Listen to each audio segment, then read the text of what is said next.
Gracias por seguir con nosotros aquí en La Mujer Actual. Hoy que en el espacio de la Universidad INACE tenemos un tema muy interesante, todo programado, coordinado por la doctora Elisa Padilla Gómez, rectora de esta universidad, 22 años de la Universidad INACE, y ahí está, recibiendo a muchos alumnos, y muchos son de La Mujer Actual. Bienvenida, Elisa, ¿cómo estás? Muy bien, Janet, muchas gracias, muy buenos días.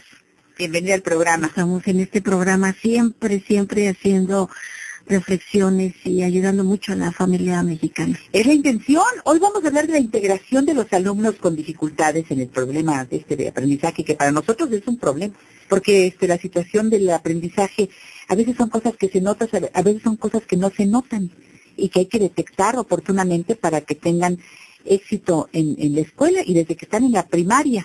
Así que hoy recibimos con mucho agrado al maestro Gerardo Sánchez Méndez, profesor en educación primaria, secundaria y normales del Estado de México. Fue catedrático, secretario escolar y subdirector académico en la Escuela Normal de Teotihuacán y director en las escuelas normales de Coacalco, Zumpango y Teotihuacán. Actualmente es catedrático de posgrado en la Universidad INACE, campus Teotihuacán, para la maestría en psicología educativa. ¿Cómo está, maestro?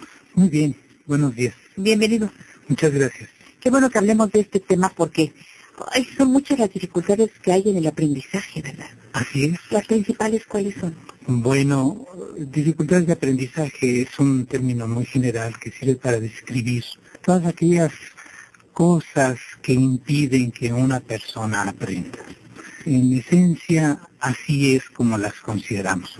Pero estas tienen diferentes formas de presentarse en las personas. Muchas veces son problemas que están relacionados con una manera diferente de procesar toda la información, el aprendizaje, lo que se vive en las escuelas. Otras veces esas limitaciones están dadas por cuestiones que pueden ser congénitas, que pueden ser limitaciones físicas, y que en un momento determinado forman barreras que impiden que las personas aprendan. Eso es. Sí, aquí el papel de las instituciones educativas, sobre todo en educación básica, pues es muy importante que podamos atender estas necesidades de educación en alumnos. Y bueno, creo, maestro Gerardo, que sería importante decir cuáles son el tipo de dificultades de aprendizaje y cuáles son las limitaciones que se pueden presentar en un alumno en educación básica. En esencia, las dificultades que se transforman en problemas de aprendizaje generalmente se reflejan en la adquisición de la lectura, de la escritura, de las matemáticas, y tienen que ver con algunos fenómenos que han sido ya estudiados, tales como la dislexia, la dislalia, la discalculia, entre las más importantes. Esas tres ramas, pueden tener variaciones de sujeto a sujeto y pueden presentarse de múltiples formas dentro de lo que es el proceso educativo. Por otro lado, también están las necesidades educativas especiales, que son barreras ya físicas que atienden a necesidades tales como la ceguera, la sordera, problemas que están asociados tal vez con problemas neuropsicológicos, un síndrome de Down, una hidrocefalia, que constituyen procesos biológicos que limitan también la adquisición del aprendizaje. Y luego no nos dejan entrar a escuelas normales. En muchas escuelas se prohíbe o no está permitido pues que entren estas criaturas a estudiar con compañeritos que no tienen estas dificultades. Actualmente hay una política que está orientada a que los niños puedan estarse integrando, digamos, a la escuela regular, que así se le llama. Claro. Ajá, que se van integrando porque anteriormente pues se señalaba, se discriminaba, sería. Sí, sobre todo para cuidar esa parte de las criaturas, ¿verdad? Porque dicen que los niños, y sí es cierto, así es, tienen una dosis ahí de crueldad y señalan, ¿no? Sí, porque yo creo que en esta parte pues la familia sufre, la familia de alguna manera quizás no va detectando a tiempo esos problemas y entonces incorpora a los niños a una escuela, a un grupo de educación en donde el niño empieza a tener dificultades en su aprendizaje y bueno, el maestro a lo mejor le empieza a detectar, los padres a veces no aceptan esa situación y es muy difícil el entender que hay una dificultad que hay que atender en la escuela, en la familia, en la sociedad. Y entonces en las escuelas existen algunos centros de atención múltiple, que así se les llama, en donde se van canalizando a estos niños desde a veces en educación preescolar o primaria o secundaria, ¿verdad? Según sea el problema, y que ayuda mucho. Creo que es un papel muy importante que tienen que tener los maestros con estos niños, con estas dificultades. Lo más importante entonces es detectar, profesor. Sí, es muy importante. Yo quisiera solamente agregar que en las últimas 3 décadas del siglo pasado, es decir, de los 70 para acá, se ha fortalecido a nivel mundial un reconocimiento a las personas que tienen algún tipo de discapacidad. Se han generado políticas, movimientos internacionales. En todos los países hay compromisos sociales que poco a poco se van atendiendo.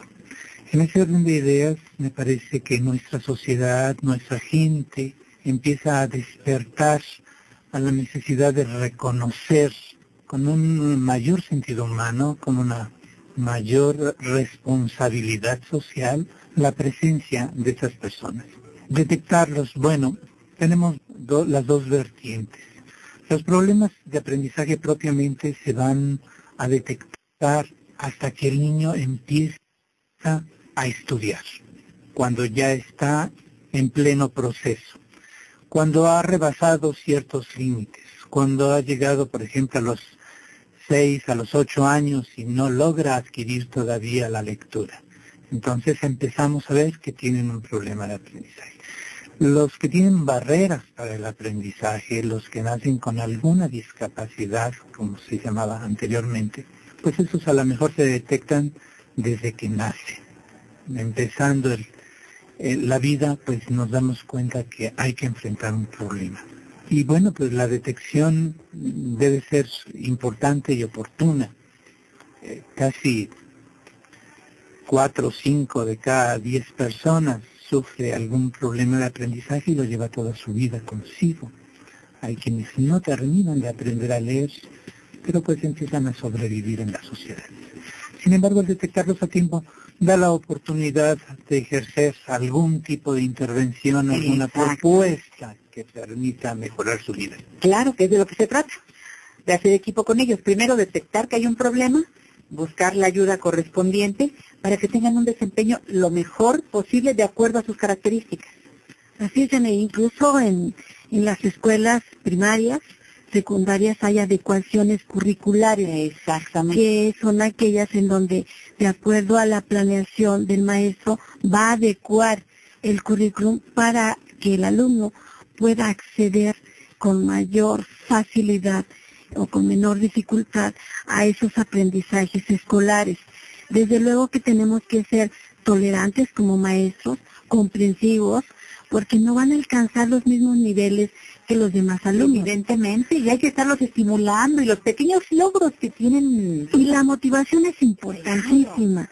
La motivación con ellos acerca de que el tener una limitación física, pues no va a impedirles un desarrollo personal o profesional. Claro. Vamos a una pausa, regresamos con más de este tema en La Mujer Actual por cortesía de la Universidad INACE.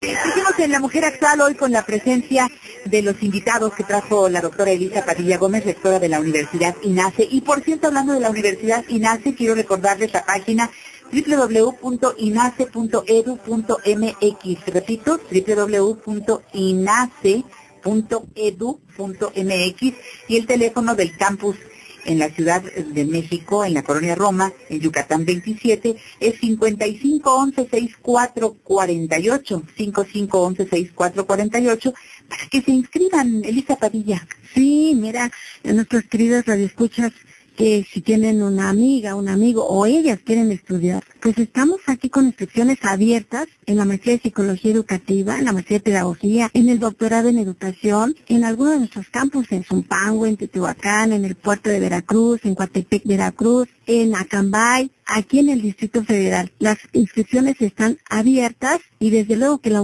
universidad siempre apoyando a todos. Y bueno, pues con becas que no dejan de ser los alumnos apoyados, pero también tienen que estar con calidad, tienen que tener perseverancia, comprometerse y dedicarse a estudiar. Entonces, queridos amigos, vayan a estudiar a la Universidad INACE, que los está esperando con los brazos abiertos. Así es. Muchísimas gracias, Elisa, por este mensaje de la Universidad INACE, que se escribe con C de casa, ¿eh? ¿Qué quiere decir INACE? Instituto Nacional Académico de Actualización y Capacitación Educativa. Perfecto. El correo de la rectora de la Universidad INACE es elisapadilla1@prodigy.net.mx.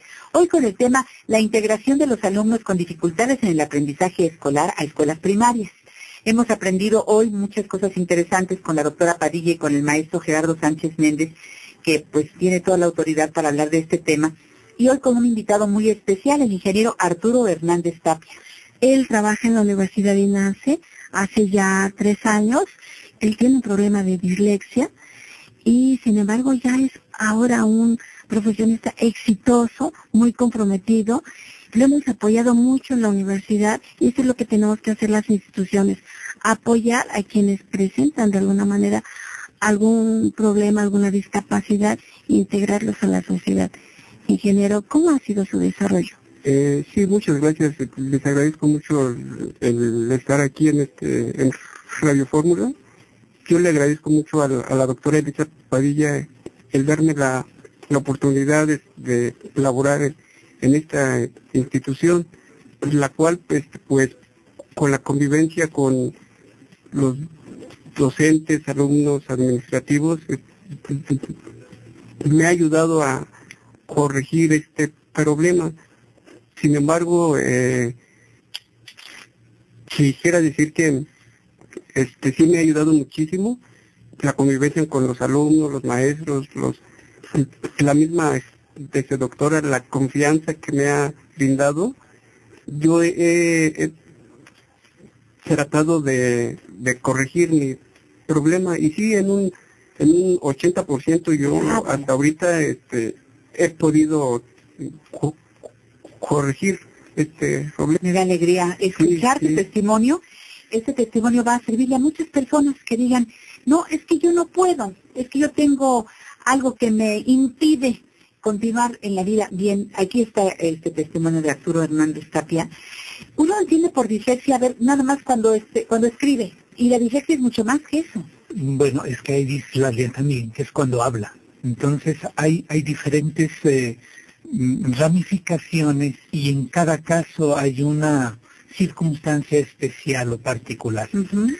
Habría que ver y atender cada uno de esos casos. Yo creo que esto tiene que ver con la forma en cómo se va organizando el pensamiento y en la medida en la que se pueda ejercitar, hacer ejercicios, terapias, se pueden resolver estos problemas. Hay actos heroicos, de verdad heroicos, en muchas madres, en muchas familias, en muchas escuelas. Sí, lo estamos viendo. Y sobre todo, Janet, yo creo que es importante que la familia no se sienta culpable y que si de alguna manera alguna familia tiene un hijo o una hija con alguna dificultad, con alguna discapacidad, comprenda que si se le motiva, que si se le estimula, que si se le atiende con oportunidad, puede desarrollar otras capacidades, otras habilidades que lo van a hacer hombres o mujeres exitosos. Entonces, como sociedad tenemos que integrarlos, tenemos que respetarlos, tenemos que darles esa oportunidad de crecimiento profesional, tenemos que pagarles igual que a todos los demás. Qué bien que lo digas. Entonces, eso es muy importante que sepa la sociedad. El tener una discapacidad no me hace sentirme menos. Tenemos que ayudarles a elevar esa autoestima. La familia tiene que sentirse orgullosa por los éxitos de su hijo, de su hija, de su hermano. Entonces, la participación de la familia en ese sentido, pues es muy importante. Por supuesto, parte muy importante del tratamiento, ¿verdad? Desde luego, la familia es la primera que incluye o excluye a sus hijos. Esta es una parte muy importante. Una familia que de inmediato reacciona después, tal vez del primer momento del duelo que hay que pasar cuando tenemos algún hijo con algún tipo de problema, lo que sigue inmediatamente es la lucha frontal Trabajar con para resolverlo. Se tiende a sobreproteger a los hijos que tienen algún tipo de discapacidad. Desgraciadamente, en la historia, hasta se ocultaba. Sí, ¿verdad? Se les escondía. Sí, se les escondía, había Y luego un se tipo les- de vergüenza. Exactamente, terrible. Ese es el Terrible. primer error. Primero, Siguiente, hacer todo por ellos. Porque como no puede, entonces háganle al hermano que no puede porque tiene que no estás viendo que él no puede. Dilo tú por él porque no puede hablar. Al contrario, ¿verdad? Hay que estar haciendo, provocar que sea. Nosotros hemos tenido aquí en el programa colaboraciones maravillosas como Jorge Pulido, un hombre ciego, que no tienen idea. Venía en el metro. Él ya no está físicamente entre nosotros, pero de veras a mí me sorprendió, pero su mamá, ciega también, le enseñó a ir por la vida. Entonces, allí está mucho cómo se provoca que los muchachos estén ahí trabajando. Veo muchos jóvenes en este lugar donde venden hamburguesas, les dan trabajo. Son chicos con síndrome Down incluso, y ahí están trabajando. Qué bueno que se abran las instituciones también les den trabajo. Así sí, que también las escuelas que atienden niños con dificultades o con discapacidad, pues deben de los maestros cuidar esa motivación con ellos mismos, quererlos, apoyarlos, pero también de alguna manera disciplinarlos, Claro, darles herramientas. darles herramientas para que desarrollen sus potenciales, Sí. darles cierto nivel de responsabilidad de Claro. acuerdo a esa limitación y el maestro prepararse. Y mira que en la Universidad de INACE, que tiene la maestría en psicología educativa, Exacto. van muchos maestros precisamente porque se enfrentan a esta problemática. Ellos no han Barbaridad. sido formados en la escuela normal para atender estos casos, pero el maestro es comprometido. El maestro de verdad es noble en su trabajo, es un maestro con vocación y ellos se preparan en estas áreas para atender de una mejor manera a sus alumnos. Entonces, tenemos que trabajar todos, las instituciones, las autoridades. ¿Cómo van a trabajar las autoridades, Janet? Bueno, pues en estas escuelas crear las condiciones de infraestructura para poder atender a estos Recibirlos. recibirlos Y con darles lo que respeto. necesiten. Pues sí, porque finalmente los papás no van a vivir todo el tiempo para estar cerca de ellos y solucionarles la vida. Hay que hacerlos cada vez más autosuficientes. Así es, Que Janet. puedan después llevar una vida como cualquier otra persona, quizá con la misma discapacidad, quizá con un poco más de avance cada día, más de avance, pero tienen que hacer su vida y muchos se casan, tienen sus familias y demás, ¿no, maestro? Así es el plan B, es decir, ¿qué va a pasar después cuando ya no estén, cuando se queden solos? Eso, Y hay que generarles un ambiente de aprendizaje que les permita desarrollar otras capacidades. Pueden tener alguna limitación, pero siempre habrá algo en donde pueda destacar, en donde pueda sobrevivir. Y eso es lo importante, esa lucha. entonces primero detectar oportunamente, buscar los apoyos necesarios. Pueden ser discapacidades muy notorias y pueden ser otras que no son tan notorias, sino que van saliendo en el momento de estar ya en la escuela, Así aprendiendo las diferentes materias y darse cuenta que hay un problema ahí. Entonces detectar y darle los apoyos necesarios para que... canalizar a las instancias, a los centros de atención múltiple. En las Así es. escuelas hay unidades que se denominan USAER, en las escuelas primarias, ¿qué quiere decir? unidades de servicio a la educación regular. Eso, muchas personas no saben que existe. Así es. Y uno se puede acercar con ellos y junto con ellos se forma un grupo que con el maestro permiten plantear alguna alternativa de solución para cada caso. Eso, y que ellos vayan con seguridad por la vida y los papás quitándose este lastre, que no lo vean como Con un sentimiento de culpa, de culpa. ¿no? Y sobre todo, Janet, también trabajar con los demás alumnos en talleres para sensibilizarlos acerca de las diferencias que hay en la vida. Claro, pero que finalmente somos igualitos. Somos iguales. Todos tenemos alguna Dificultad. deficiencia. Bueno, yo ven aquí con mis lentes, otros, y si te cuento mi lista es eterna de un montón de dificultades que tengo y ahí voy. Pues todos podemos y hay que darles esta seguridad y este apoyo.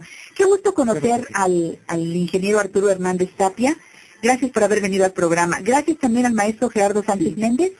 Solo me restaría felicitar muy profundamente a las madres de estas personitas que hacen maravillas a veces con Totalmente de acuerdo. Qué bien dicho. Gracias, maestro. Gracias, doctora Elisa Padilla. Hasta el próximo miércoles en La Mujer Actual con la Universidad de INAH. Janet, muchas gracias a ti.